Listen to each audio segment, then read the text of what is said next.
difference, man. It is what They it don't is, bro. fight nothing alike, Levels bro. above them. Boots and Crawford don't fight nothing alike. He For may you even be. say that. They don't He fight may nothing be alike. levels They both switch, but Boots is a real switch hitter. Boots. Boots is more But when ambidextrous. given the Crawford's a opportunity to southpaw. prove it, when given the opportunity to prove it, he dropped the belt and went on about his business.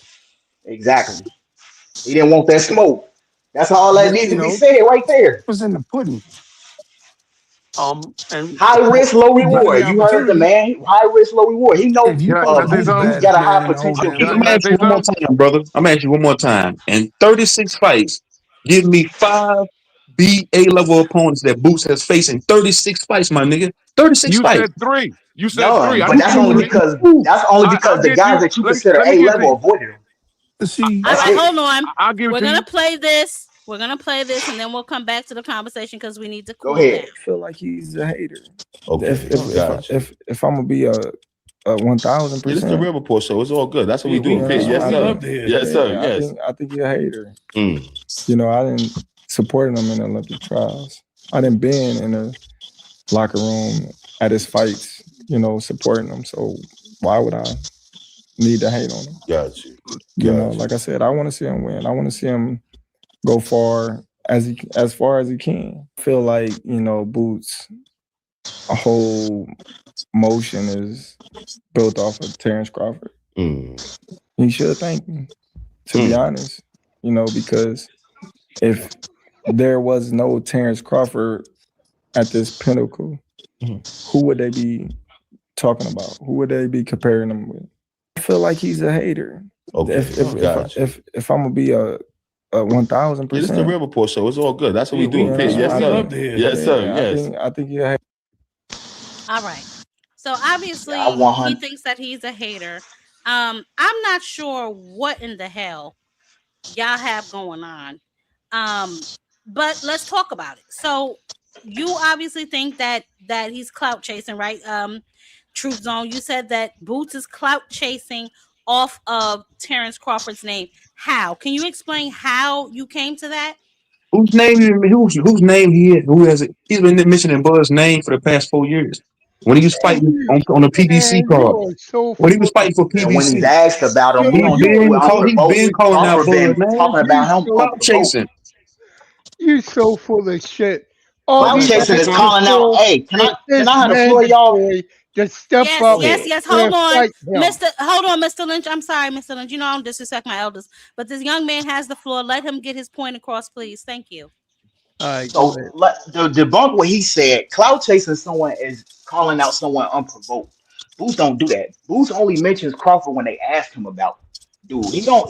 You can look at the Ariel Hawani video, and Ariel kept pushing the issue, and Booth like he because Crawford had nothing but slick hating, backhanded compliments to say after the Xander performance, and Booth is like, I really don't care, you know. Like he just Booth be all nonchalant. He don't give a fuck about what Bud got to say. You know what I'm saying? Because he know it's fake. It's coming from a place of like I don't know what he got. I don't know what his issue. What his issue? I think he see Boots as a threat. He do. He definitely do. He see the talent level, the skill level, the fact, like the type of performances, jaw hey dropping Jeffrey, put performances me he put on, backstage and bring me back up. all that. My audio went out Like again. he see all that Sure, type of baby. stuff. And the thing is, Boots don't kiss his ass too. He don't show him reverence. You know what I'm saying? Like a Shakur, Africa, Devin Haney, all them. You know what I'm saying? Even Keyshawn. You know what I'm saying? Because them all Booth or them all Buzz and young bulls. Booth won't let him young bull him because he already had like 2 older brothers. He got like 2 older brothers that he saw coming up. And he got a father and a mother. You know what I'm saying? Like he don't roll that way like how them dudes roll. I don't know how them other dudes came up, but Booth, you know, he came up different. He cut from a different cloth. And that's what this all stems from. Boots won't let him look bro. You know what I'm saying? It ain't none of that. You know what I'm saying? Man, y'all all fanned out. And they weren't the Let me say same, something. and they weren't the same weight class. They weren't the same weight class. Boots wanted to fight him because he had stuff that Boots wanted. He wanted to fight him and he wanted to fight Spence. He wanted to fight either one of them. He didn't care. Man, y'all They never blinded by had the the lights, belts. man. You know Y'all what I'm saying? blinded by They the never lights. had the belts. Hey, That's Aircraft a Curry, fact. Can I say something? What and you you Can go I from say chat, something, and you please? go from chat to what do chat, you not mean knowing by shit about boxing. Aircraft Curry, find it by the light? What do you mean? I don't see y'all how. blinded by Wait. the flash. He's a Okay, flashy so you fighter. think Y'all, that? that's go Okay, ahead. so you think Boots is all flash? Listen, remember what I told, what I conveyed to you earlier, Queen Jab. He Yeah. has skills. Mm-hmm. He has the That's flash. Queen, right? He has it. I'm saying yes. I feel like he can beat a lot of those guys, but he's 36 fights in, honey. You can't give me 5 world champions he has beaten. Most people, Sugar Ray Leonard, all these fighters, when they was 30 something fights in, they already fought 10 world champions, man. Okay, Actually, so you can. who are the champ? Former world Hold champ. on, You can hold do it. on, y'all. Go Who ahead. are the world champions that Boots that Bud beat? The champions that Bud beat, Canelo, Earl, Gamboa. No. You Can I? said Can at I? 36 fights in, Oh who boy. are the world champions that Bud beat? Shit, I don't know. Bro. I just told you, Gamboa. He beat Gamboa when he was 30 some fights in. And that's a world champion? He became champion at 140 when he beat Horn. The dude that beat Pacquiao. Horn was literally a school teacher too at the Horn time, was a but champion. Oh Jeff my Horn God. beat Okay, school y'all. teacher. Come on. He Let literally him lost to talk. Let Pacquiao. him talk. Let the man talk. Let the man talk. Go ahead, Enigma. I got it. Check this out, brother. In regards to Jaron Boots Ennis and Bud Crawford, the bottom line is this, man. Bud sees a mirror image of himself. That's why he will not fight fucking Boots, because he knows what he's going to fucking get. As far as you mentioning champions and all that shit, Gamboa wasn't the same Gamboa when he fought Bud Crawford. He wasn't. Man, Gamboa And was in then, his prime, nigga. You tripping? That was a man, come prime on. Gamboa. Yo, all right, brother. You don't know shit about boxing, nigga. Hold on, Truth Zone, baby. Let him All, finish. all, Let all him the finish. disrespect, bro. We ain't gotta do that. All that. I don't You know don't shit know what you're about talking about, boxing. nigga. Yeah, No, you don't know what listen, the fuck you talking about, nigga. Get your fucking facts right, nigga. Fuck is you talking to? That was a prime Gamboa, nigga. Bro, I don't want to hear none of that shit you Stupid talking about. nigga. I got the floor. I But got the floor. buddy, Let me speak. right, Let go me ahead. All right, speak, brother. let Enigma finish. Let him Enigma finish. Because Bud didn't fucking rise to prominence until he fought Errol Spence, nigga. Fuck is you talking about? Bud wasn't known like that then. And secondly, another point, fucking Boots ain't hating on fucking Bud just because motherfuckers compare Boots to Bud. They compare Boots to Bud because they feel like Bud, Boots is a better version of Bud. And Bud knows that he's a better version of him. Simple and fucking plain. Against who though, dumb nigga? Listen, fam, all that dumb nigga shit, you don't know me about that. You don't know me, man. Nigga, I don't don't want to know you, you. nigga. We ain't doing this. Right, We ain't gonna do this shit right here, bro. Because if you was in my face, you wouldn't be talking that shit. I'll Nah, smack the let's shit take out me you, to bro. face the tough Tony All talk, right, man. Come on listen. with Come that. on. All right, y'all. Keep it Exactly. boxing. I'm about to start We off, keeping it man. boxing. Because I'll pistol All whip right, this baby. nigga, man. You Yeah, talking go ahead, crazy. nigga. Yeah, all right. It sound good. All right. All right. You don't know me, nigga. All right. Come Fuck on, is you y'all. talking about? It sound good, nigga. You finish. Yeah, I know You it sound finish good. Where you at, Enigma, homie? baby. Where you at, homie? I'm in No, we're Jersey. not Where you at, doing homie? that. Listen, we're not doing that on my show. Y'all take that I'm ghetto sorry, shit down Queen to the Jet, nigga. I'm welfare sorry. I'm sorry office. for disrespecting Y'all the take platform. I'm that sorry. down I'm to mute the up. welfare office. I'm gonna Are mute up. you finished, Enigma, baby? Are you finished, Yeah, Enigma, baby? I'm about to dip, man, because this is assholes like that, nigga, man. Okay, all right, Enigma. Thank you, baby. Thank you. Who was talking? Troop Zone, you finished, baby? Yeah, I'm done. I'm letting my plane. I'm done. I'm gonna be on mute. Okay. I'm gonna go ahead and Anybody I'm gonna else? drop. I'm gonna go ahead and I'm gonna drop a reality bomb like this. Real champions defend their belt, especially the undisputed belt. Mm. How many times has that nigga Bud defended that undisputed championship? He what Bro, 3 times undisputed bro, and having the hey, I'm talking, yo.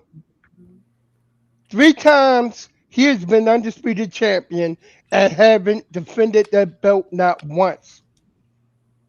He's just like this younger generation of the ones who follow him now.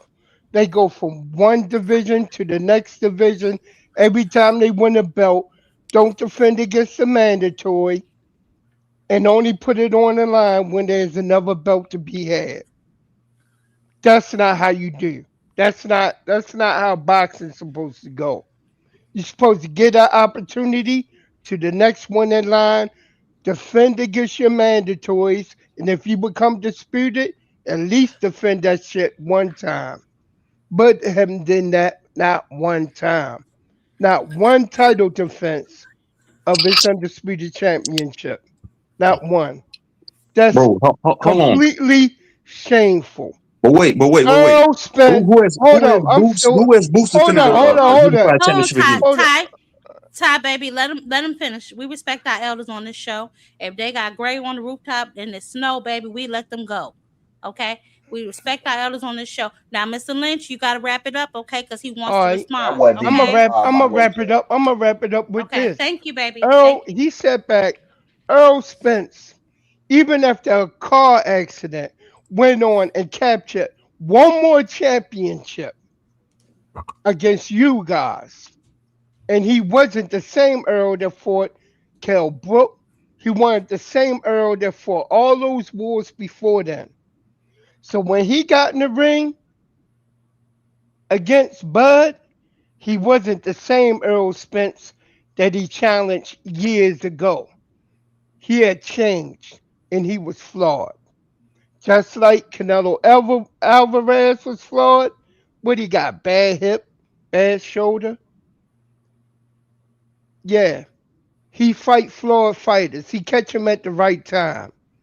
Meanwhile, half of his whole career was down there feasting on a whole bunch of tomato cans within the top ranked system and capturing belts that had been put up or given to him, just like Shakur. And I landed right there. So the man can't get credit. Thank you. Thank you, Mr. Lynch. Thank you, Mr. Lynch. Go ahead, So Ty. you, Truth. I'm sorry. you just discrediting the man's wins. When Earl beat Ugas, he was in tip top shape. Earl looked phenomenal in that fight when he beat Ugas. That looked like prime Earl in that fight. Like I told you, it was levels in boxing. And then Bud is five times. He won belts in 5 different divisions: 135, 140, 147, 154, 168. Boots has only won belts in 2 divisions. There's no you can't compare accolades and credentials. There's no comparison, man. There's none at all. You can't even come close to the can't even walk in the man's shadow. And yet everybody keep making it. Oh, he wasn't the same fighter. Earl was the same fighter that beat Ugas, man. That was just a fight before that. Before he fought Bud. So y'all discrediting the man's victories. That's crazy work to me. That's wild to me. You got Yeah, he can't walk in a man's shadow accolade wise, not yet.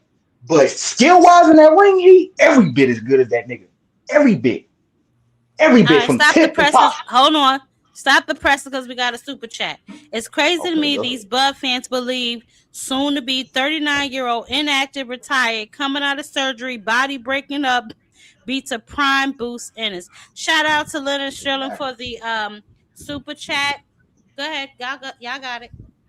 Yeah, he talking about dude like okay, yeah, accolade wise, Bud way ahead. You talking about a dude that's been in the game way longer already than Boots. Boots just now getting his feet in the game. He's younger. He's a decade younger.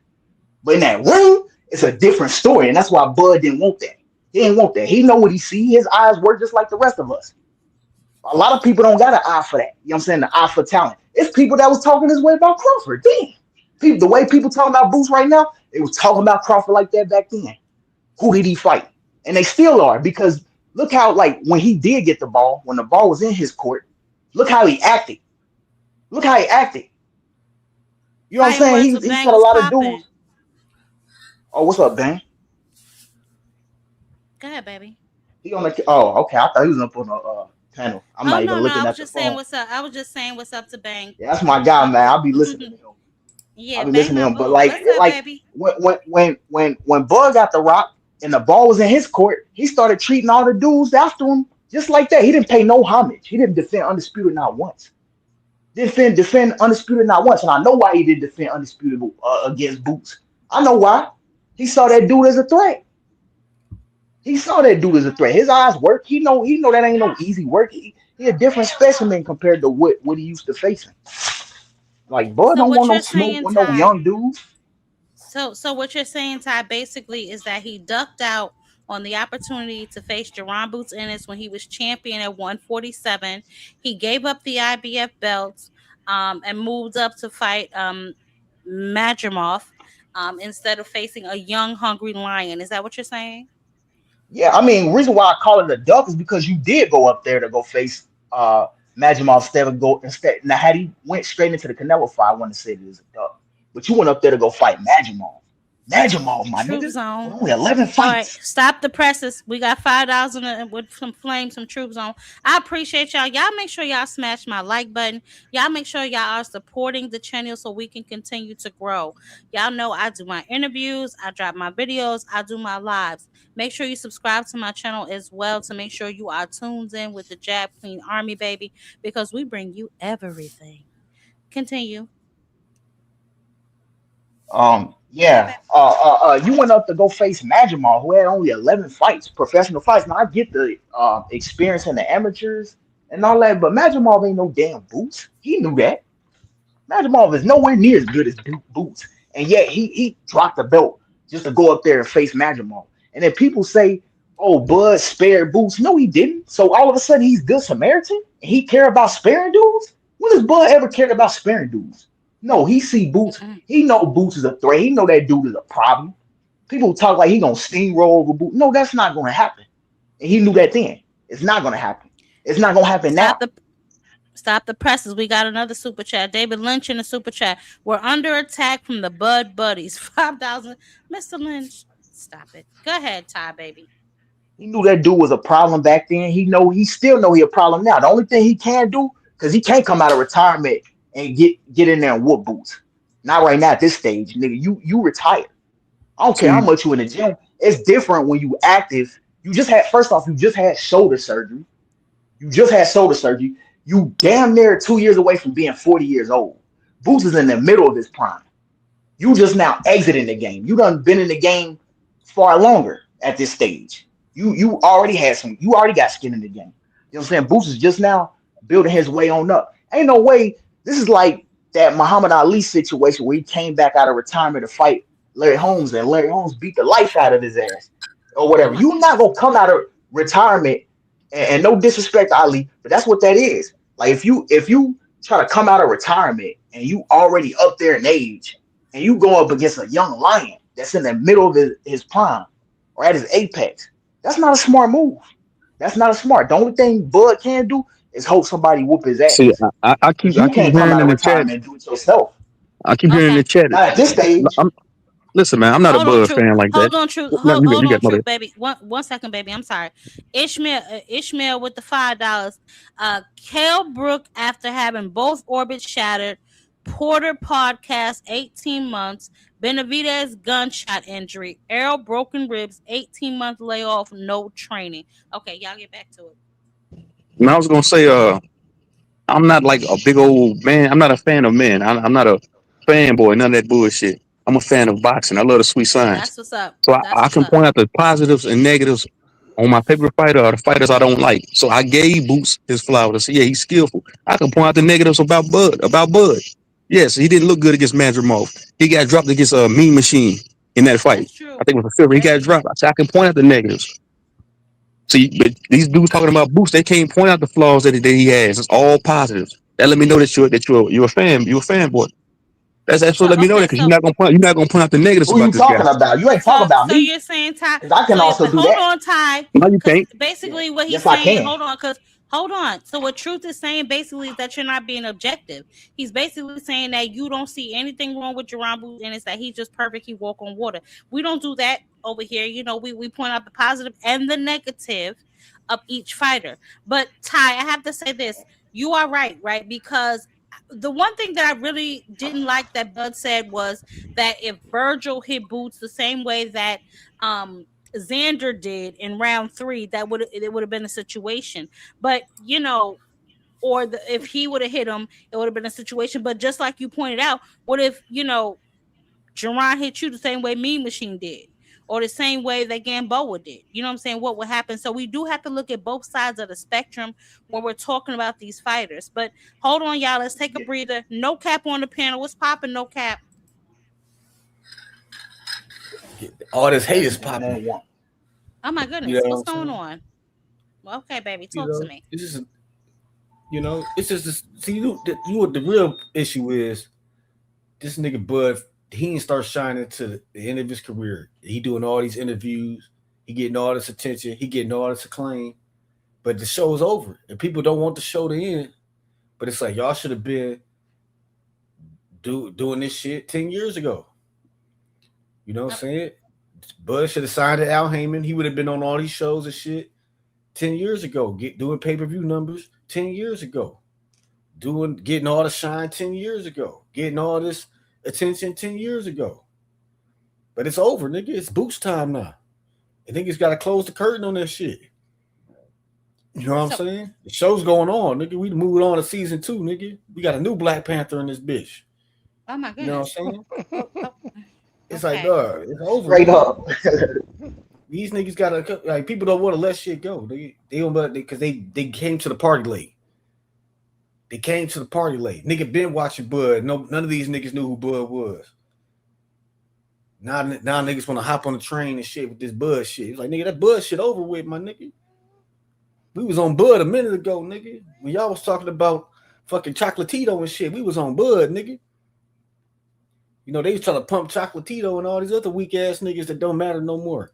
But they should have been pumping Bud from the start, nigga. That's where they fucked the game up. But you know, it's over, dog. It's Boots time now. Boots out here shining, nigga. And that's just the way it is. He the Mike Tyson. He the Roy Jones. He the shit niggas been waiting on. We've been waiting on excitement. We've been waiting on box office action. We've been waiting on the ass whooping machine that is Jaron Boots Ennis. And it's here, nigga. So we ain't trying to hear that bullshit no more. Sorry. Let me ask you a question, no cap. So you didn't see Boots get hurt with a jab against Xander Zayas? Now, I didn't hear anybody mention that. It was a straight right hand. And he was a good shot, nigga. Niggas get punched in the face in boxing all the time. He got hurt a few times. But I'm saying this is a great black book. Chuck Wepner, and they made a whole Rocky movie about the shit, nigga. It's like, dog, niggas get dropped. Niggas get You talking about niggas need to move on, bro. I've been watching boxing 10, 15 years, dude.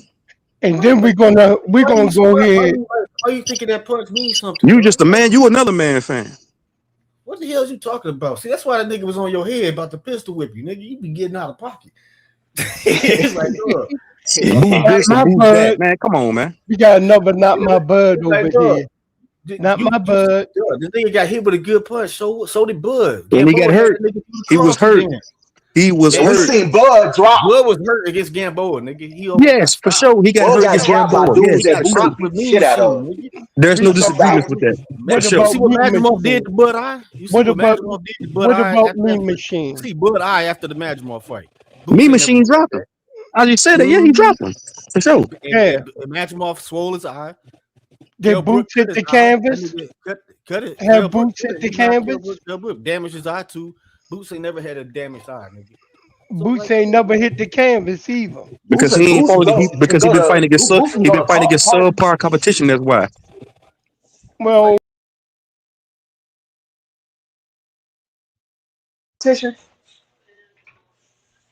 they were champions. I mean, you would call them subpar competition?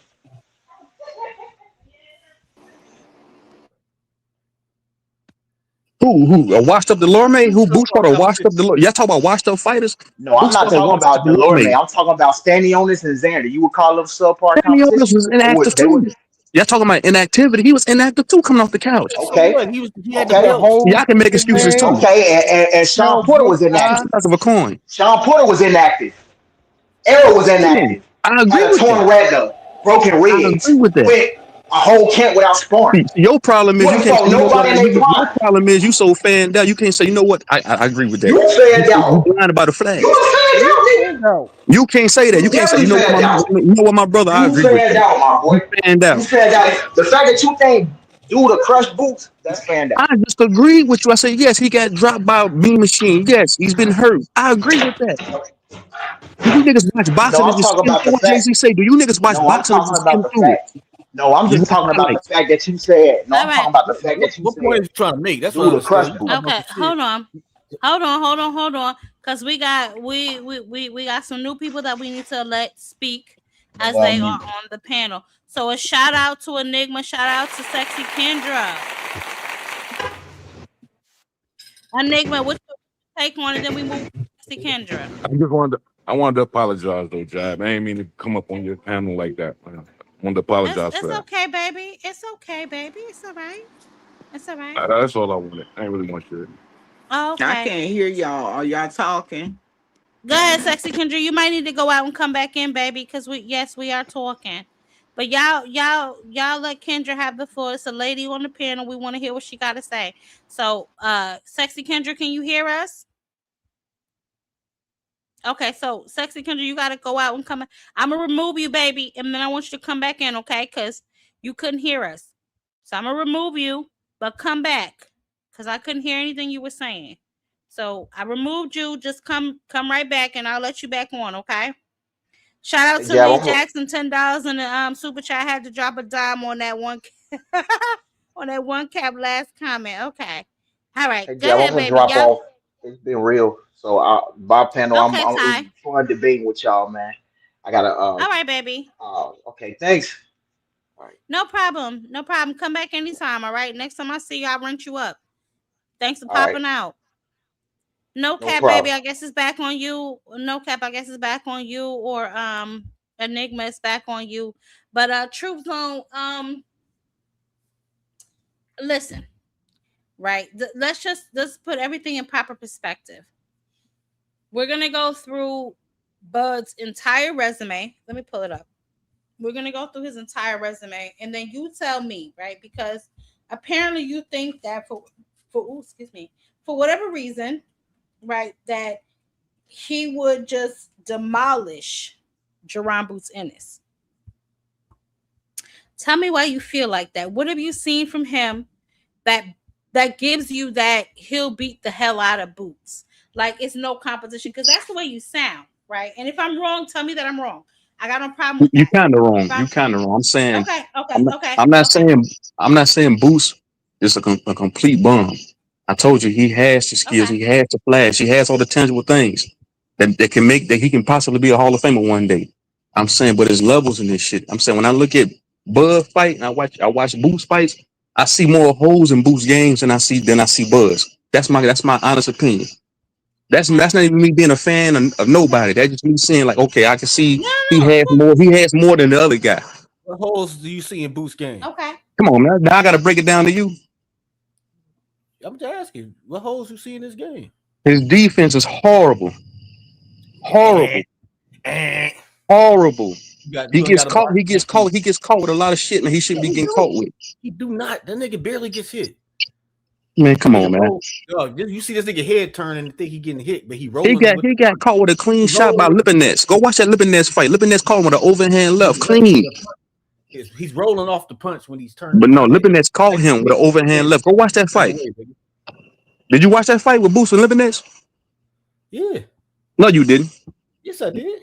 It was a Did you see demolition Lipinets job. catch him with a clean overhand hook, overhand left, so to say?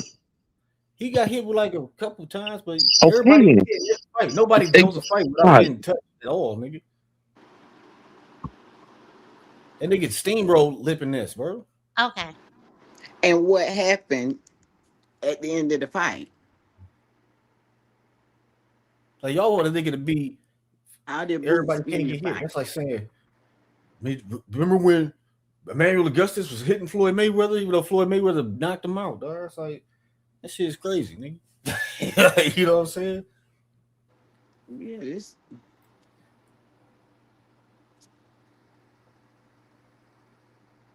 It did, you know, Boost the fought Sexy like Kendra, you were saying people something? blood fought. Hold on, no cap. Hold Yeah, on, they no was cap. talking about the Lipinets fight. I was asking him how did that fight end. They only talk about one round in each fight that Boots have, and it don't make no sense. That's just hating. That's just hating. That's How you exactly doing, Miss what it Kendra, baby? I know I'm not hating by any means. I'm saying because the guy had made a statement saying that Boost don't get hit, and I was giving an example in that Lipinets fight. He got caught flush with an overhand left, so to say, and then he got caught with some clean shots in that first Karen Chuck Jan fight. No, he didn't. Karen didn't even throw punches the first Man, fight. Karen was catching him with shots on the inside. Right, When Karen was moving inside, and then when they got in the pocket, Karen was catching him with shots on the inside, bro. Go watch that fight, bro. I know what I'm looking at when I watch So a fight, bro. hold on. Let me ask y'all this, because Fighting Words with Bang, he at work, so he can't get on the panel, but he wanted me to ask y'all this. He said we saw Crawford take the same amount of punches from Abenesian as Boots. So what's the difference? One punch. So somebody can go ahead and answer fighting words of bang. Plus, it don't even matter, And then we're dog. gonna get to this. Okay. Tommy Hearns, he took punches too. That he still beat up Duran in the 2 rounds, nigga. The Tommy Hearns beat up Duran in 2 rounds, but he got stopped by Hagler, and Duran with 15 with Hagler. Like that shit, that boxing man shit don't never work out, dog. That ain't how the shit go. You can't say lipping like Avenesian drop Bud, but can't no Canelo couldn't even drop the nigga. You know what I'm saying? It's like, dog, like the shit y'all be saying don't never. That ain't how the shit be going, dog. That's crazy. That ain't what it is. Well, listen, I feel like this, right?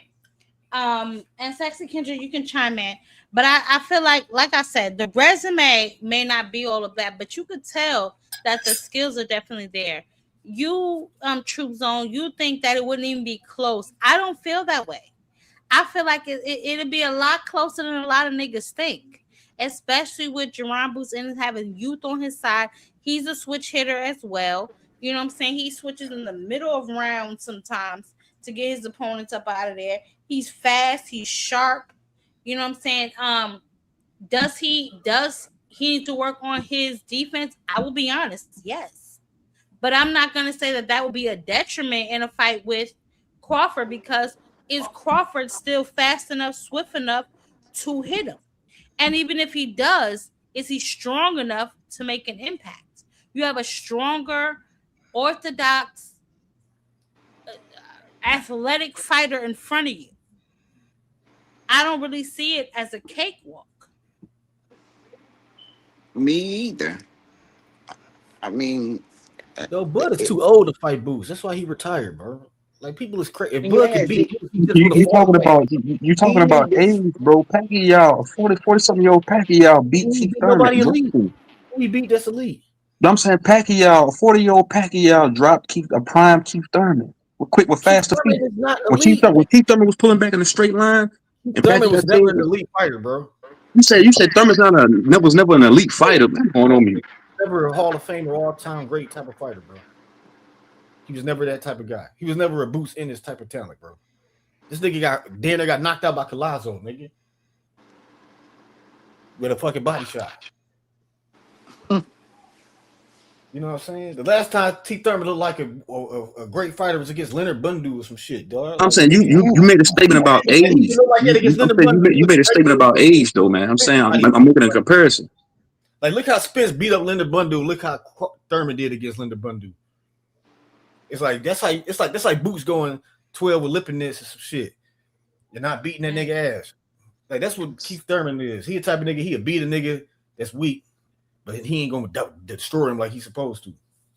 So truth like, is, destroy the niggas. He destroyed the niggas because he supposed to destroy them. Okay, I'm making another comparison. Old 40-year-old Pacquiao beat a prime. Retirement, how do you think that fight would go with him and Boots? If Bud come out of retirement, Hold on, baby. Yeah, let Sexy Kendra get her bars off. Go ahead, Sexy Kendra. I said that if Bud comes out of retirement and he wants to fight Boots and he fights Boots, how do you think that fight is going to go? how do I think it would go? It's hard to say until I see him get in the ring, but I'm saying my personal opinion, Boots has more to his game than what Boots has at this stage, man. Just from me watching them both fight. Boots has more tools, and not Boots, Bud has more levels to his game than what Boots has. That's me watching both of them. That's my honest opinion. Okay. I'm not saying Boots won't give him a run for his money. I'm not saying that. I'm saying that, but me watching both of them, Bud has more to his game than what Boots has, and that's that. I'm not saying it won't be a close fight. Okay, so can you just So when I say Keith Thurman is elite, I'm talking about his performances in the ring. Like, he was elite as far as rankings. Yeah, that's wild work for you to say that, bro. He won an elite fight. That's crazy work. He wasn't steamrolling the competition. Like, when Floyd was fighting niggas, he had beat up Andrew McFreddy. He had beat the hell out of these niggas. Like, it was a clear difference between when he fought the lower competition. It was like he had beat them up. He had destroyed these niggas. Like, it's a clear difference when like Roy Jones destroyed the lesser competition. Like, the top niggas destroyed the lower competition. They beat them up, steamroll them. They be looking dynamic against these niggas. overwhelm this motherfucker. Keith Thurman was never that type of talent. He never did that to like Leonard Bundu and the motherfucking who else he was fighting before he even fought Danny Garcia and them niggas. Like he never beat them niggas. He was never fucking them niggas up like that.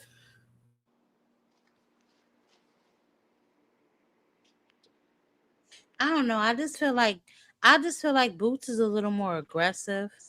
Me I too. just You feel wanted to like see this he's nigga more fight more high velocity competition. and just like I think he's more explosive.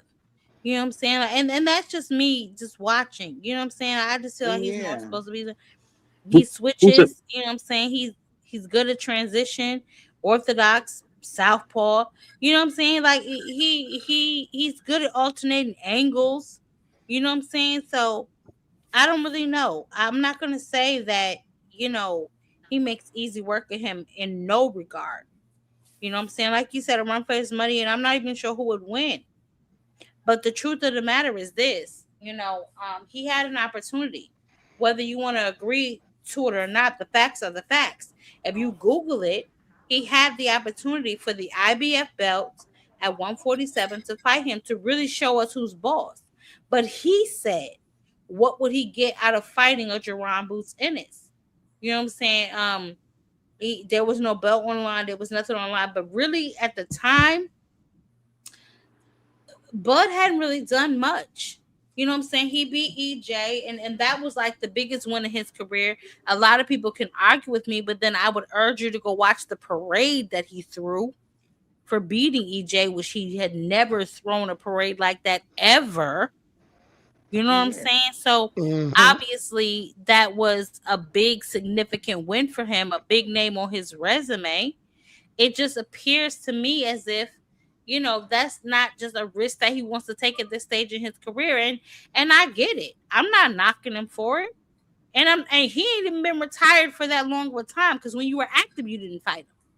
So I'm not gonna say that, because you're retired, you don't want to fight him, because you don't want to fight him when you were active. You know what I'm saying? But I will say this, just the energy that he has towards Jaron, he doesn't really have towards a lot of other fighters in that division. I never see him talk this much shit about Virgil. I never see him talk this much shit about Sebastian Fundora. I never see him talk this much shit about a Josh. I never see him talk this much shit about anybody other than Boots. But think about it, He Queen said Gerald. that he only wanted big fights after he fought EJ, and he went and fought Magimov. But you got to think, you got at that point, but Boots was still low key a contender at that stage in his career. Low key.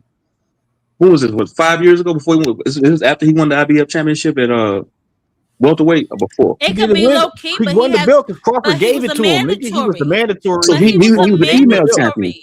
An email champion. He didn't win that belt in the ring. He didn't want to fight him and gave him the belt. I'm saying, Hold on, everybody be quiet. Because you just said that he was an email champion. But remember, I told you a while back, about 20 minutes ago, you got to look at the fine print. Why was he an email champion? Because that also matters. So if you're going to say he's an email champion, tell me why that man was an email champion. Don't gloss over that. Tell me why. I'm saying, I'm disgusted with that whole email champion thing anyway. Because when does fighters just get the belt for not even fighting in the ring? That's unheard of. That's crazy. But hold on, Ty. Why was he an email champion? Because boxing, boxing is politics of boxing. They just giving out belts. You ain't got to fight no more. Let's give you a belt. So they go a free belt right here. We're not doing that. Why was that man an email champion? Tell me why. I'm gonna let you break it down. Go ahead. You got it. No. Answer the question. Answer the question. Bud vacated the IBF championship when he moved up, and they gave it to Boots. That's what happened. He had 3 belts with Boots was the IBF champion. He still had the 3 of the belts. That's because he vacated and moved up. Yeah, for sure. You a Bud buddy, nigga. No, I'm not a club, but I'm saying I'm disgusted with that whole concept. I'm disgusted with that period in boxing. All these fighters are getting belts for not even fighting in the ring. That's crazy. You made an assumption over something you didn't even know, so that makes you. But he didn't necessarily earn the championship. He didn't fight for it, bro. He didn't earn it because he was the interim champion when he beat Karen the first time. They fought for the. Imagine him giving Marvin Hagler a belt. Truth. No, well, that would never happen because them niggas from yesterday was a lot thorougher than these niggas today. I'm going on mute, baby. I like that. I'm going on mute, and I'll be back. We just gonna call it what it is. They a lot thorougher than these niggas today, and that's a fact. Exactly. Marvin Hagler would have turned the belt down. He said, "No, don't give it to me. I don't know. Throw it in the trash. I don't want. I want to fight for it. Absolutely. Marvin Hagler would have defended his belt. I'm talking. At the end of the day, yes, he was an email champion, but we cannot negate the fact of why he became an email champion. Because I told you, context matters, bruh. Over here, context matters. Why was that man an email champion? Because the nigga that held the belt didn't want no smoke. That's why he was an email champion. That is why he got the belt. If you tell me, oh, this nigga's an email champion, okay, why did he become an email champion? Because the nigga that held the belt said, I don't want to fight him. He's on record saying, what would I get out of fighting a Jaron Boots Ennis? Nigga, that's an up-and-coming nigga. You wasn't that old at the time. You just won the belts. Now, granted, we're going to full disclosure on JQB, baby. He inherited that mandatory. Yes, he did. Because he beat Errol Spence. But at the end of the day, it was still your mandatory. You declined it. Therefore, he was emailed the belt. We're not going to act like all these facts don't surround what Jaron Ennis is. My point is you simply just can't you can't fathom the fact that this man is shining right now. He's getting so much praise and so much admiration that you just were not getting at certain points in your career, and you're mad. You big mad, to be exact. But I digress. Y'all got anything else, man? Cause this is ridiculous. Yeah, that's all facts. That's all facts. 100. They ain't gonna be satisfied till Bud come back and get packed up, dog.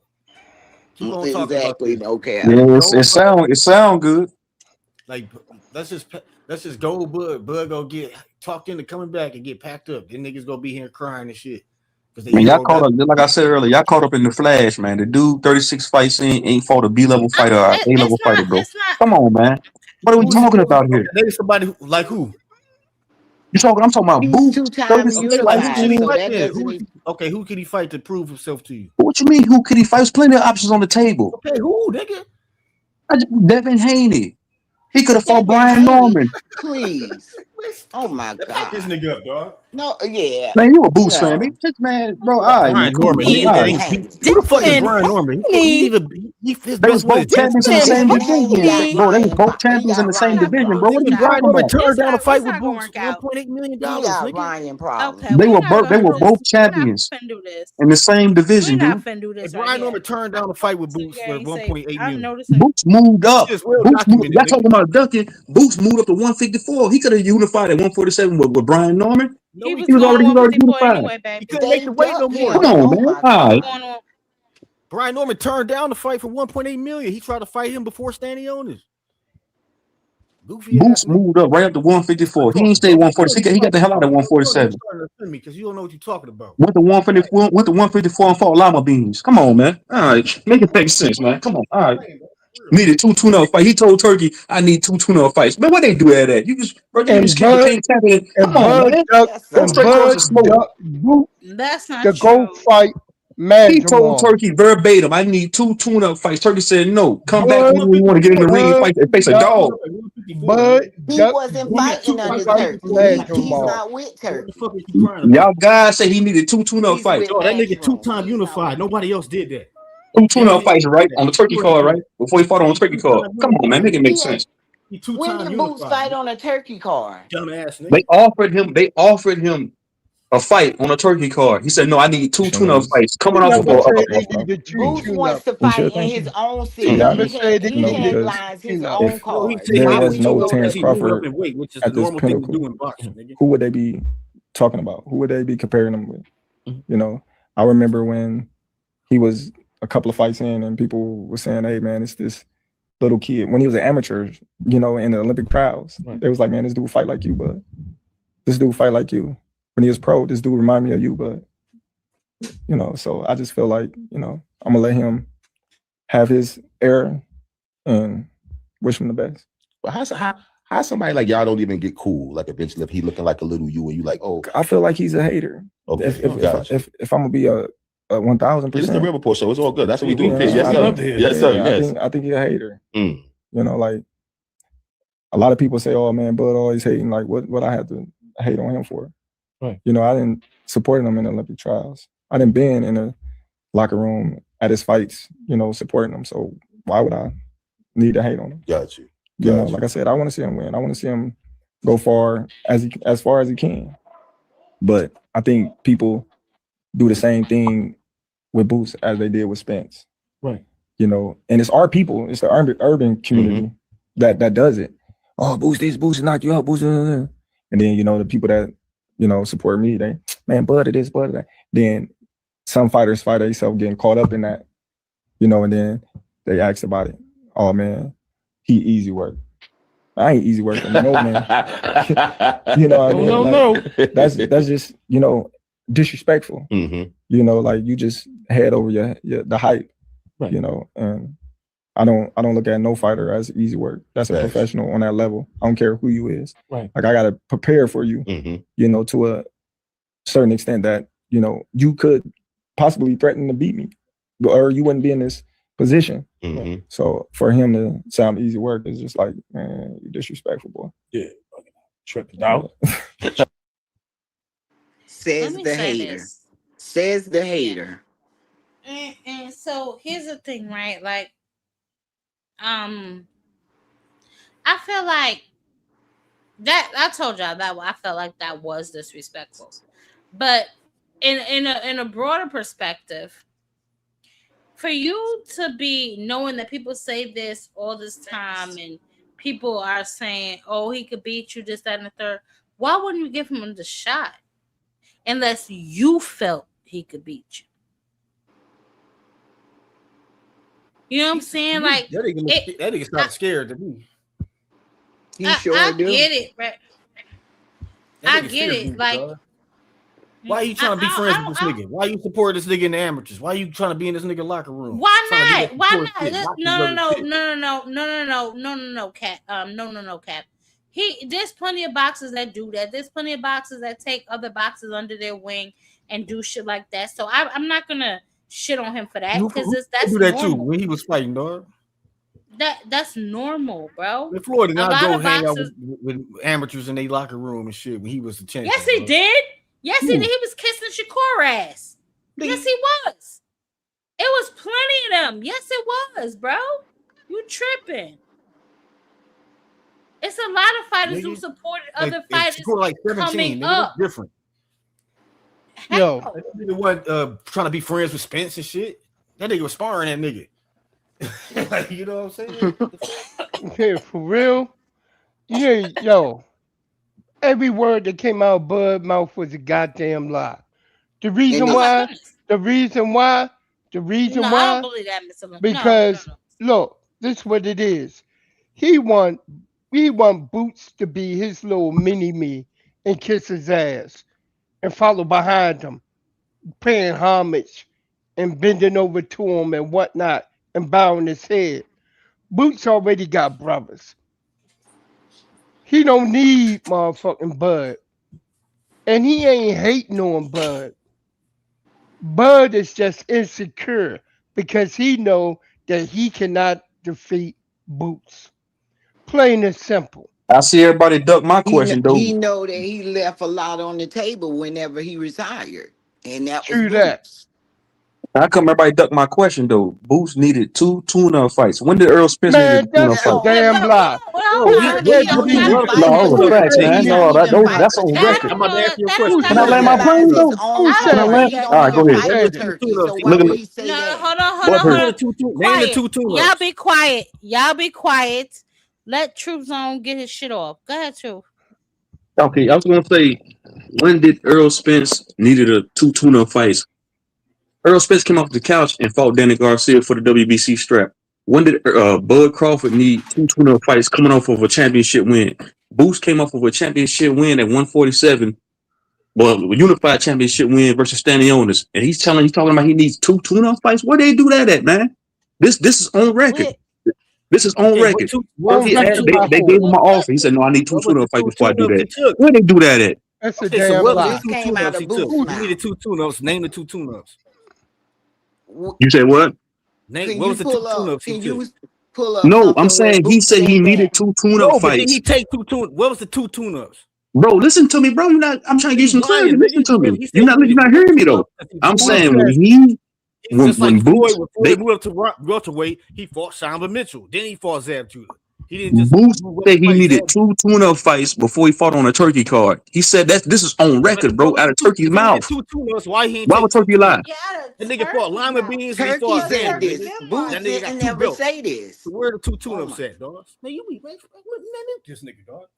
Now y'all know y'all heard up here, man. It's all good. True hurt. No, you know what the truth hurt is this. You up here quoting. You up here turned 1 tune-up into 2 tune-ups, and then again, who was it who said that Boots said he needed tune-ups? I just told you, bro. Y'all don't listen. No. Who Did I said just it? tell you? Go Boots look it up. doesn't fight for Who Turkey. said He it? headlines his own card. They offered him a fight on a Riyadh card. He said, "No, I need 2 tune-up fights before I fight on the Riyadh card." Go ahead. Who said it? He's a unified nigga. He got 2 Who belts. said it? Out of Turkey's mouth. This is on record, You bro. heard it from What got to Turkey, say about the 2 but belts? you ain't hear Boots this from didn't say Boots. this. Look at y'all hurt. Look at you. I'm gonna mute up now. You heard it from Turkey, but not Boots. You heard it from Turkey, but not Boots, right? Until you hear something come out of another man's mouth, then you believe it. Don't believe This what's is what coming Boots out of conveyed to a Turkey. He said, "I need Exactly, 2." B. He Who told Eddie, "I said need that? 2 tune-up fights." So Turkey said that, right? Yes, they tried to get Boots on the Riyadh season Turkey. card, man. So He said, "No, you I need 2 believe because it? You believe it's something you Why heard come would on, out man. of he do Turkey's that? mouth? He headlines his own When card. does a world champion need 2 tune-up fights? Come on, man. When do a motherfucker believe what come out of the mouth of the motherfucking Saudi Arabian dictator who tortures motherfuckers? Huh? Man, save me all that, bro. Save me all that mess. But let's We deal with the going there. facts. This We is on going record. there. You dealing with a known liar, and you believing what he say rather than what come out of Boots' mouth. Have Yo, you I'm ever not getting heard? all the colorism. Have you I ain't getting into all the have race. you The heard? racial shit. You trying Have you heard? to go down a racial rabbit hole. Have you heard Boots say that?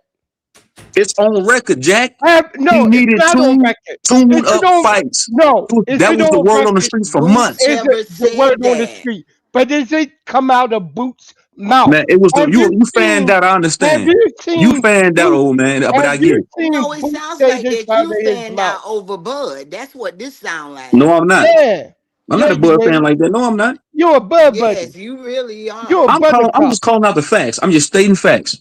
I That's You're a stated not facts that. on buttercup. Bud. I said Bud got dropped by Mean Machine. He didn't look You're good against you're a Madrimov. buttercup. See, I can do. See, I can give you the pros and You're a the cons. buttercup. But y'all can't do that though.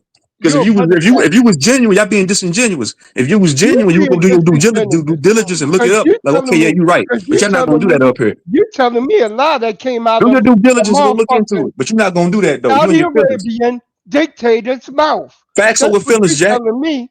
No, that ain't no fact. Until I see Boots on video saying I need 2 tune-up fights before I could go to Riyadh season.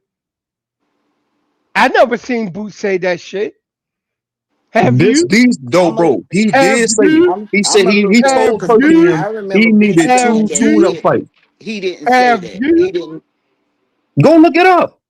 I haven't I even don't heard care what Eddie Turkey say that. says. I Go look worry it up. about You what got Boots Google, you got says. YouTube, don't you? Go look it up. Matter of fact, we never even heard Eddie say that. Have you heard Exactly. Eddie say that? The man conveyed the Turkey. He had just beat Stanionis and became a Who unified conveyed champion it? at 147. They tried to get him on a Who Riyadh conveyed card. it? He said, "No, I need 2 tune-up Who fights." That's conveyed why it he to fought Oh Turkey? Lima my Bean. God. Who conveyed it to That was a Turkey? tune-up fight against Lima Beans. Who told Turkey Boots said that Why bullshit? would Boots Since be when on does the a world champion undercard need a for tune-up fight? Turkey Who and told he headlines his Turkey? own card? Who told Turkey that Boots said that? Boost conveyed that to Turkey himself. He told him No, that. he did not. Oh Let's man, go look it that's You're a a up. I lie. ain't damn about to lie. argue with you. I ain't about to You're a argue with your damn partner. lie. Because you just admitted Listen, I that ain't about to tongue wrestle with Turkey, you. it Facts was over feelings, Jack. conveyed to Turkey. You said Facts it was over conveyed feelings, to Jack. Turkey that Boots said he needed 2 tune-up fights. Correct? Yes. Boost conveyed. That's what he conveyed to them. He need 2 tune-up fights. Who Correct. conveyed it to Turkey? Boost did, but bro, I swear to God. Come on, man. I All just right, told you. okay. So You hold slow? on. No, you No, we're not slow. gonna do that. We're not gonna do that. You slow. So listen. Whew. This has been extremely interesting, right? We shall see if Josh Kelly gets in the ring with Jaron Ennis. We shall see if Pandora gets in the ring with Jaron Boots Ennis. The point of the matter is this: Bud Crawford is retired, and he should stay that way, right? Unless he's coming out of retirement, he should probably keep active fighters' names out of his mouth. That's it. True that. Exactly. I feel like I don't think it's a walk in the park for either of them. Either of them, right? Jerron Boots Ennis can fight his ass off. Boots Crawford can fight his ass off. Even though I think his feet thinking he don't know Jesus. I think he can bang. That's just the reality of the situation. The nigga can fight. I will never say he can't. But he did have the opportunity to fight Boots. He didn't take it. These are facts that we cannot ignore, nor will we ignore. 147, he had the IBF, he dropped it. This is how Jaron Boots Ennis became champion. He didn't like that. So what he did, he tried to unify his belts. He tried to, oh God. Besides unify, he tried to undispute his belts. He couldn't get that. So from there, he moved up. He was denied a few fights. We're not gonna act like we don't know that he tried to fight a bunch of niggas before he got to UC Malima. We're not gonna do that. Why not take a Riyadh season fight? That's where all the competition is at. Why not take a What you Riyadh talk? season fight? You're talking about Virgil With Boots. Ortiz, the same Virgil Ortiz that had the rheumatoid or whatever the hell you want to call it with his cutting weight at 147 when they were initially about to make that fight. You talking about that? You talking about that fight? Ortiz has a better resume than Boots. Let's just be real. Okay, so we could do that. We could do that because I could pull that up too. So, which fight do you think was a better fight? No, I'm saying he has overall his That resume he is better than won. Boots. He has more names. No. So okay. So when you say more names, who are you talking about?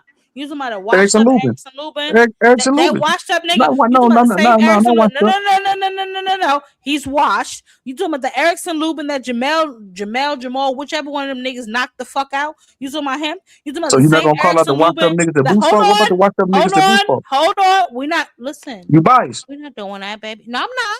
I'm not at all. Don't play with me. No, Yeah, I'm you not. are. You are biased. You brother. How? You a bud nut. Call out the washed up niggas that Boots fought too. You bud nut sucker, bro. Call out the washed up niggas that Boots fought too. You're not gonna do that though, because you disingenuous. Hold on.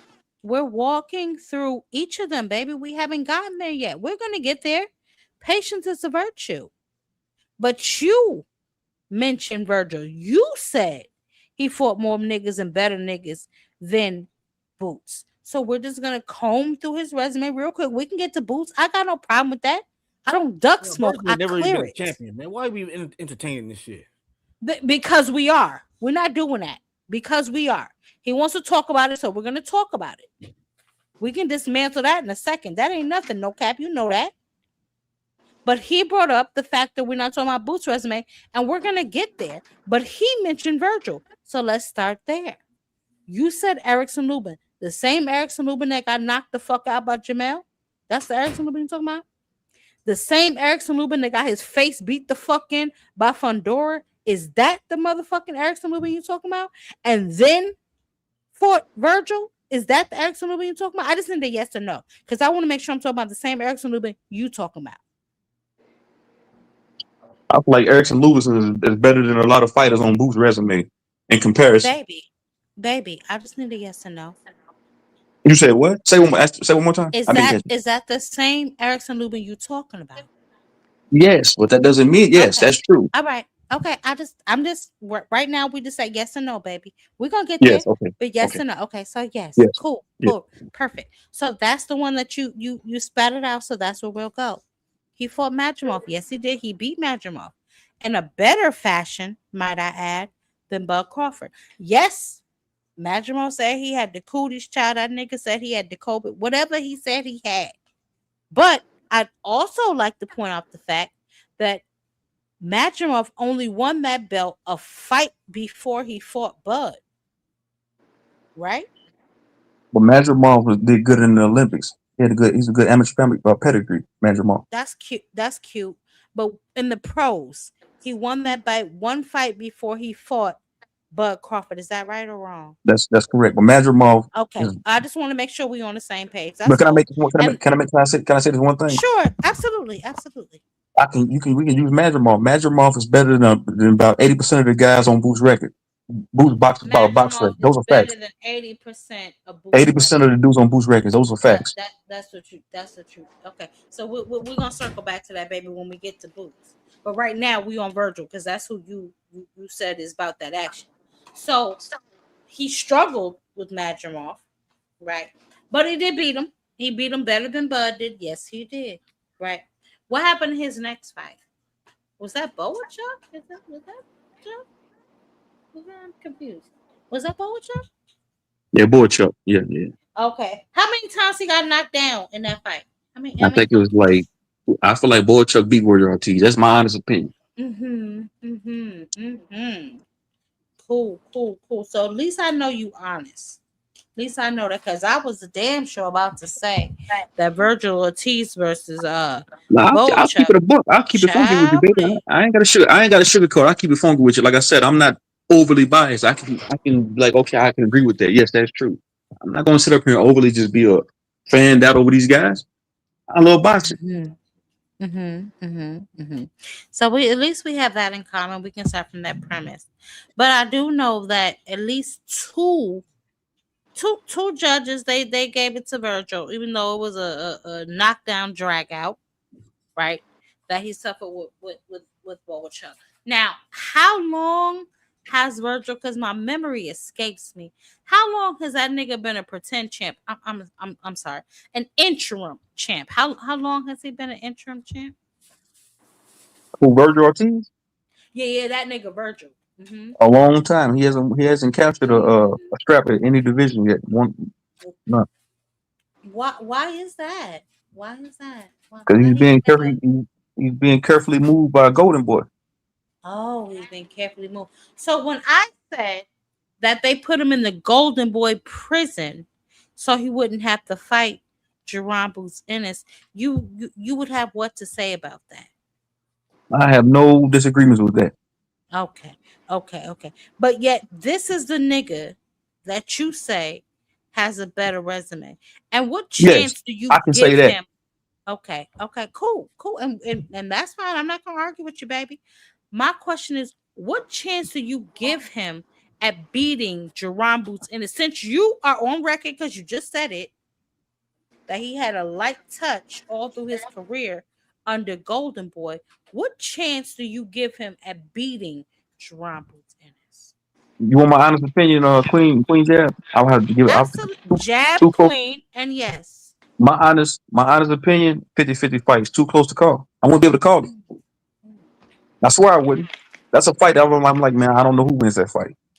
Skill wise, Boots is a tad bit above him skill wise. But I'm saying, I feel like it's a 50-50 fight between him and Virgil Ortiz. And so A lot of with question marks everything behind both with of their names. a lot of question marks. I got a lot of question marks for Virgil Ortiz and Boots. So I'm just gonna say Okay, 50-50. so When I get to the go ahead. what questions do you have behind Virgil? And then we can get into Boots because I'm gonna keep it fair, and then we're gonna wrap this all up. So tell me what questions you have behind Virgil. Virgil, just because he hasn't captured a championship at no division yet, and he hasn't looked. I mean, he's looked good in some fights and looked bad in some fights. So, he's hot and cold. And the same thing with Boots. I'm just going off of his boot with Boots. It's just his resume is not up to par like that. He hasn't faced the level of competition like that. Like I don't see anybody on his record that's like, okay, I can see. You see what I'm saying? So a lot of question marks. So I give it a 50-50 fight between them two. You give it a 50-50 fight based on their styles? Is that what you're saying? Everything is a 50-50 fight. It's a hard call for me with that fight. But I'm asking you, but is it based on their styles? Right? Not That's yes and that's so you trying to push me. You trying to push me in the corner. I see what you're trying to do. I'm asking you a question. No, Styles. Listen. Styles make fights. But Virgil's a come for Mexican fighter, high guard. Trying to cut the ring off and beat you down. Boots is evasive. He can move around. Both of them got good IQ. I'm saying to me, it's a 50-50 fight. I don't know how the fight turns out. I just don't know. I know how it turned So, out.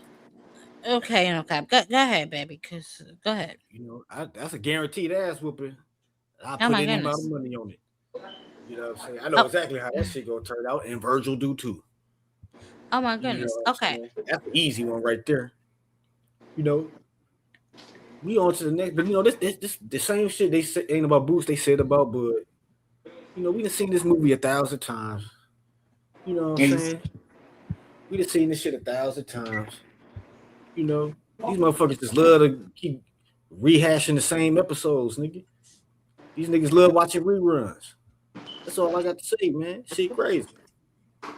But can I say this one thing? Because Queen Jab, you agree with me. I'm gonna go back to Boots. His record is just not up to par. That's my only gripe about Boots. It's just his. Like I told you, he has the skills for sure. I'm saying his fucking record is trash can. That's my only They say discrepancy about with that Bud. man. His record is horrible. Horrible. His record is trash. I just think you don't like Boots because of No, Bud. I love his style. The way he fights, I love it. I'm saying his record is. When I look Not at his my boxing record, Bud. I'm like, man, what the hell is this? Not my Bud. Opponents that Bud fought, nigga, on this box rig. Not my Bud. Man, I already told you about Bud. Bud ain't look too good in some fights neither. He ain't look good against Madrimov. Like I told you, he got dropped against Mean Machine. Bud got hurt against Gamboa. Okay, we get that. Not my Y'all think I'm Bud. just I think y'all projecting. Y'all just fanned out. That's what it is.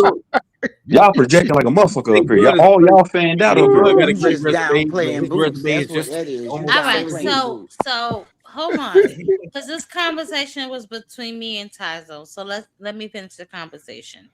Me personally, their styles, I feel like Virgil, he is a very, as you stated, classic, come forward.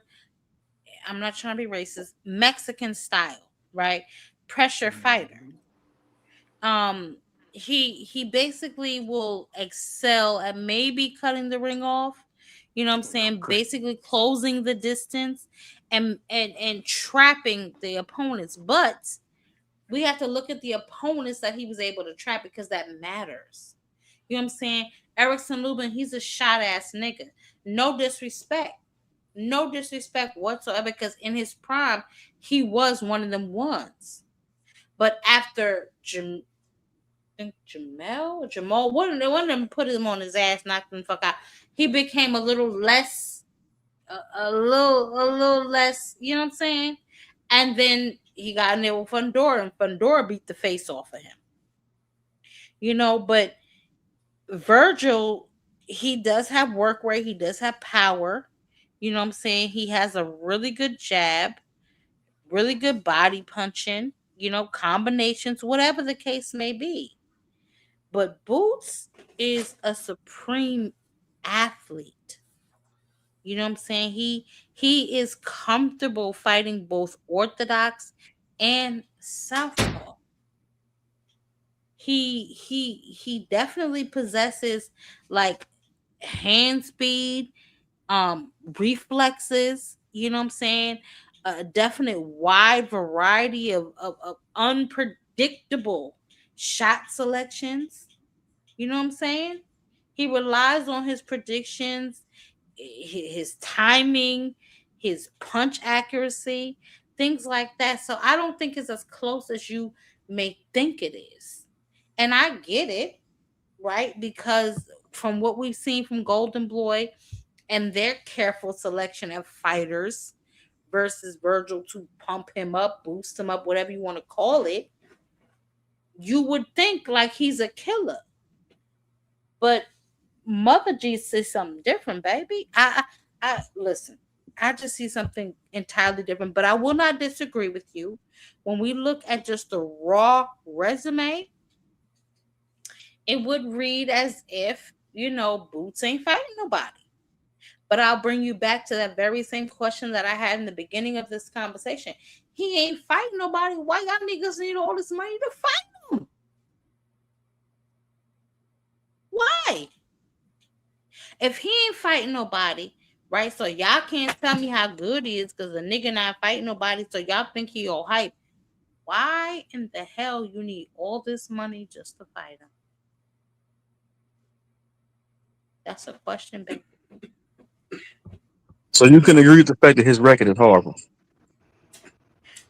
I like can that. agree that I I can like. agree that I can agree that the fact that his resume don't look like he fighting no killers. Yeah, I would never disagree that because that would be foolish. No, it don't look like that. But when you see that nigga in the ring, you can't tell me that you don't see something special. See, that goes back to the resume against who though? Against who? But there's a lot of niggas that struggle against niggas that don't belong in the ring with him. There's a lot of niggas that go to the decision with niggas that they should get the fuck out of there. When you talking about killer instinct, when you talking about niggas that when they get in that ring and they know that they more heavy handed than the other nigga, they know they can switch hit more than the other nigga. They know that from top to bottom, you can't fuck with me no matter your accolades. I will get you up out of here. That's special. Okay, when he fought the white guy Karen, when he fought Karen, they caused the cops on there on niggas. When he fought Karen that first time, Boots struggled in that fight You with doing head a movement. lot. You doing Come a on, lot. Cause that come on now. We talking you about see what I'm saying? I'm going on mute. You see what I'm saying? He struggled in that fight can't do against a fighter that. with head movement and good footwork. That man wasn't running. That man had good head movement and good feet. That's what it was. And Boots didn't know how to cut the ring off, so he struggled both times, two times, not once Now but twice. let me tell you something, but he went back in there twice. So you can't tell me that's not a dog, right? You can't tell me that's not a nigga that don't hear everything that people are saying about him and is attempting to go back in there and prove it. Look at fucking Mayweather. You know what I'm saying? When oh my god, I can't think of his name, beat the hell out of Adrian Broner. What he do? Come on, Jump up Marcos and Madonna. yeah, you ain't finna beat my dog like that. And guess what? He gave Mayweather all he could fucking handle. And No, Mayweather had to do what? Go we can't back do in that, there baby. again. We can't compare Floyd's resume to Boots. There's no comparison. We're not comparing the entire resume. We're comparing a simple fight. Because you say he went back in there twice. I'm comparing him to another nigga that went back in there twice. And That's Queen all. Jet, be honest with me. What happened in that second fight? What Boots say Jab out his own? What Queen. Boots say out his own mouth? Boots said I didn't want to get up for that fight. What fighter Jab says he didn't want to get up for a fight? Queen. Boots said out his own mouth, man. It was hard for me to get up for this fight. I didn't want to get up. I didn't want to train. Jab Queen. Yes, baby. That's her name. Stop calling her Queen Jab, man. That's Jab like Queen. ass backwards. Hold on. Jab Queen. Sorry for chopping your name up. That's okay. It's all right. I apologize. It's okay. It's okay. You see how easy that But was, brother? back to the conversation. I feel like I'm not comparing their resumes. I'm not conflating their resumes. I'm just comparing basically the energy of both of those two. You understand how Yeah, Mayweather I totally understand. he heard the people talking shit. Maybe Boots heard the people talking shit about his performance against Karen, and then the same way Mayweather heard about people talking shit. Listen, nigga, I don't know if he really won that fight. He was But all Jab over the Queen, glass. when did Floyd Mayweather ever say I didn't want to get up for this fight? I didn't want to really train for this fight. Boots said out of his own mouth, I didn't want to train for Karen the second time. It was hard for me to get up out of bed to train for this fight. Come on, man. Why you saying shit But like that?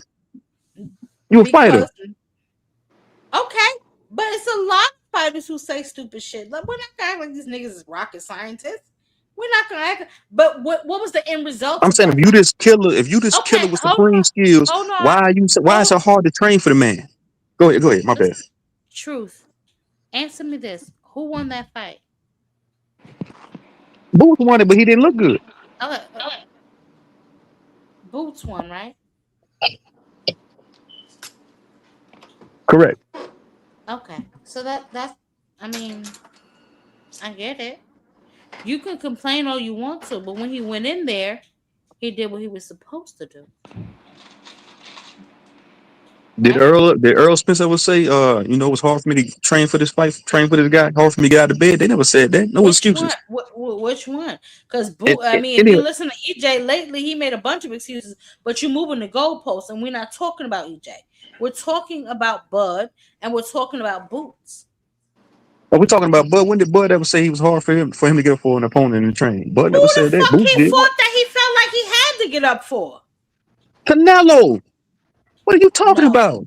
Don't do that, because I played a clip of that nigga saying that Canelo was too big, because 2 years before he fought Canelo, he was sitting on the Breakfast Club, and he said the niggas at 168 was too big.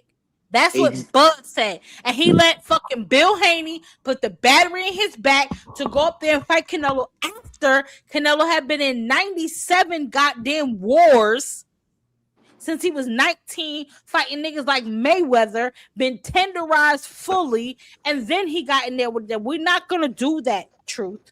We're not gonna do that. All I'm saying, Boots struggled against a cop calling Karen twice. That's all I'm saying. He struggled. No, we're not gonna do that. We're not gonna sit here and act like Bud been fighting nothing but goddamn killers all his motherfucking life, because he has not. We're not gonna do that. I know the names he tried to shout out, Post Style, and all these other niggas, but we're not gonna sit here and act like that nigga been fighting killers all his fucking life, because he has not. His resume reads like garbage truck juice too. He's he's a 5 division world champion, 3 times undisputed. You could say that, and that's cute. But That's when you read the crazy. fine print, baby, what does the fine print say? You could say you could say, oh, we advertising these cars at $1,500. But when that fine print run across the stage, don't you want to pause and read it? Because it's important. Pause and read, nigga. Pause and read. True that.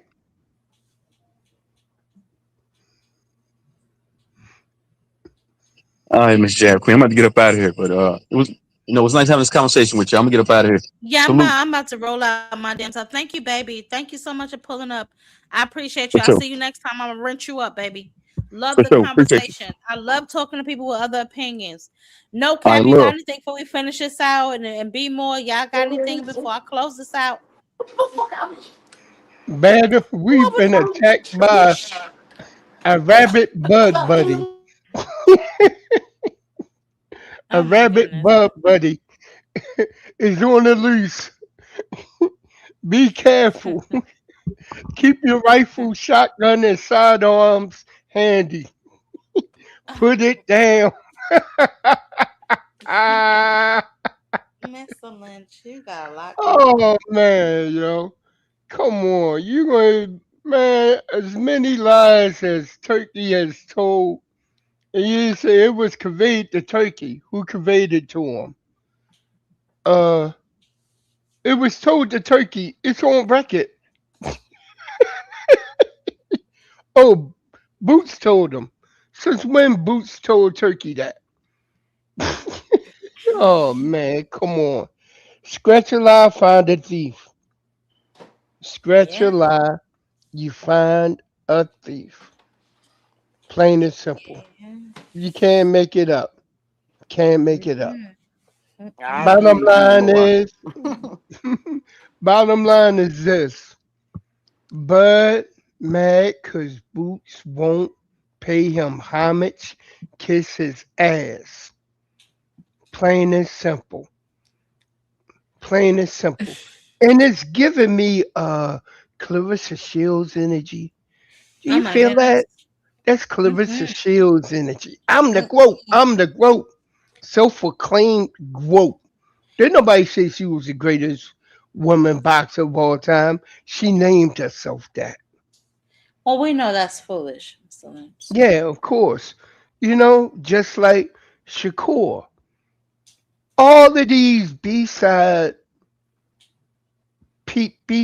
boxing clowns are the same exact way. You can't make it up. All of them use the same tactics. Every last one of them. From Devin Haney to Shakur to Keyshawn to Bud to Clarissa Shields. All of them use the same tactics. When they call somebody a hater, you listen to it and look straight, you looking at the hater.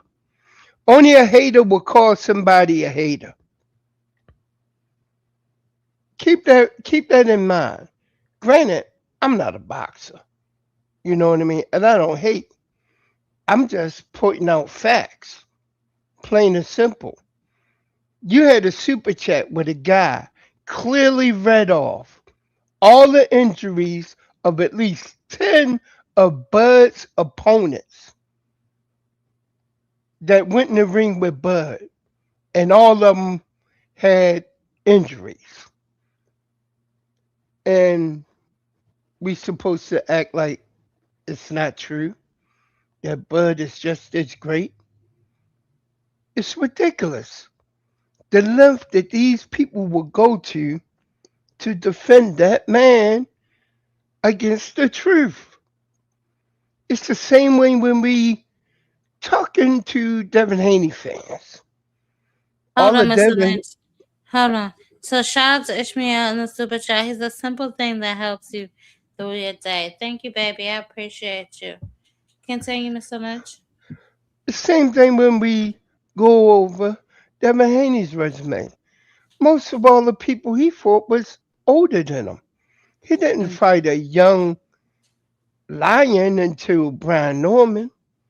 Mm. And the other time that he did fight one, we know how that ended Yeah, with poop on but his shorts. okay, Mr. Lynch. We gonna move around. Let's stop it. Hey, Anybody else got any closing thoughts? Lord have mercy, Mr. Lynch. Lord have No, mercy. good night. hey, I enjoyed y'all tonight. we did too, Okay, Sexy Kendra. Kendra. Sexy All Kendra, we right. appreciate you pulling up. We know you had to Okay. be mad as the goddamn rattlesnake to pull up here, Exactly. baby. Exactly. Don't be talking I about Boots now. appreciate Boots don't do nothing but go to church, box, and train in the gym. And everybody want to hate on him. Exactly. Mm-hmm. Yeah. Don't We do that. appreciate you, Sexy Kendra. I Uh, appreciate you, sis. okay, good night, y'all. Good Good night, night. baby. I didn't even Shout get out to get Sexy the Kendra, y'all. Shakur. Shut out. Oh yeah, we listen. We have so many things. I'm not live that often, so I don't get to cover every single thing. But I appreciate all y'all for pulling up. Go ahead, Mr. Lynch, finish up so I get to know Cal. Well, in Shakur, history at 135 speaks for itself. Right. And I think it's like three of his championships was bouts against basically people who shouldn't even been in the ring, who was ranked in the bottom five, fighting for a championship, easy Oh my layups. goodness. Oh You my know what I goodness. mean? Okay. Well, what are you, four division champ? I think it's two, maybe three of those. I don't know. Me and Me and Cam, we was going back and forth on that. But that's something to check out. And he really Okay. hasn't done anything at 135. But you hear Max Kellerman tell it? Oh my He the God. Don't even greatest bring thing him since up. he the Don't even bring greatest Max thing Kellerman since up. sliced bread. He's I a want to fight Max Kellerman. reincarnation of Floyd Mayweather. I'm gonna step on a nigga toe. I'm gonna step right on that nigga Max Kellerman toe. But thank you, Miss Lynch. I appreciate you. I love you, baby. Thank you so much for stopping by. All right, you too, sis. Peace. Have a good One love. night. You too. No cat, baby. Come on. What you got? Cause I know I gotta put my disclaimer up when you leave, baby. Talk to me. No cap. Okay. No cap child must be full of cap tonight. We ain't got no time for it. But I will say this. I enjoyed the show. I love different perspectives. Even if they fanned out, because we're gonna get them right on together. Jab's army ain't gonna play with them. So we're gonna get them right on together. But I do feel like when you're discussing Bud Crawford's resume versus Jerron Booth's resume, there is a conversation to be had, and we're gonna have it again. Because obviously there's strong opinions on both sides. Mother, I know a hater when I see one, but that's neither here nor there. We can go through the resumes, and neither one of them have amazing resumes, so it's not really much to go through. But you can spot talent when you see it, so that's just something we got to keep in mind. Obviously, we have this purse bid on Thursday looming over our heads. Devin Haney versus Keyshawn Davis. And we're going to see. We're going to see what happens. We're going to see how this plays out. If they extend it, if Devin drops his belt, if they move through with it, and there's a fight to be had. So we shall see. We have some upcoming fights this weekend. We didn't even get to touch that. Lord have mercy.